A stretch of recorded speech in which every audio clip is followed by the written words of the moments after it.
Penyair asal Kabupaten Tabanan, I Gusti Bawo Samargantang yang akan menjadi penyair tuan rumah memaparkan Tabanan International Poetry Festival akan menghadirkan sedikitnya 28 seniman dari 5 benua.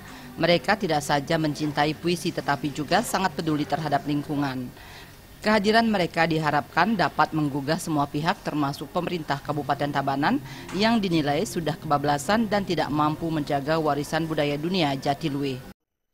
Jadi yang kami ajak kerjasama itu adalah orang-orang yang memang sangat mencintai alam. Artinya bagaimana dalam Trihito Karano itu kedekatan manusia dengan Tuhan, manusia dengan lingkungan, dengan masyarakat.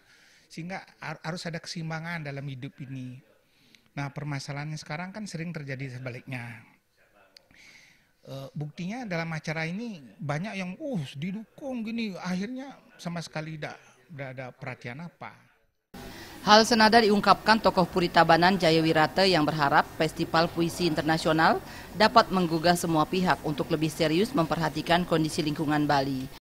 Saya betul-betul sangat tertarik dan mencoba ikut terlibat sesuai yang diharapkan mereka dari tim Tabanan Internasional Putri Festival. Karena Karena yang mereka sandang ini adalah masalah lingkungan. Nah, mudah-mudahan dengan festival internasional ini akan mengingatkan kita semua, akan menyadarkan kita semua untuk sadar kembali kepada lingkungan. Selain memperhatikan kondisi lingkungan, festival diharapkan dapat membangkitkan dan mengingatkan semua pihak akan kejayaan puisi. Acara baca puisi selalu dipenuhi.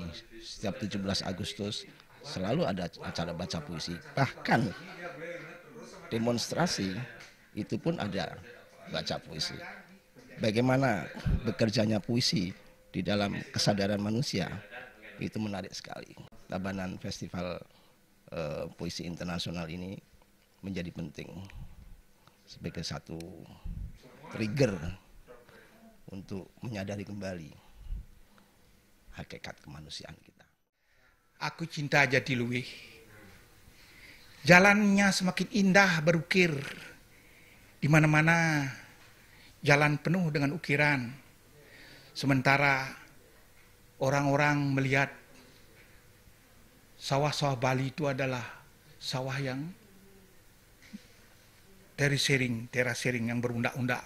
Begitu indahnya Bali dengan persawahannya. Tetapi kalau sawah itu sudah habis, pariwisata itu pasti mati.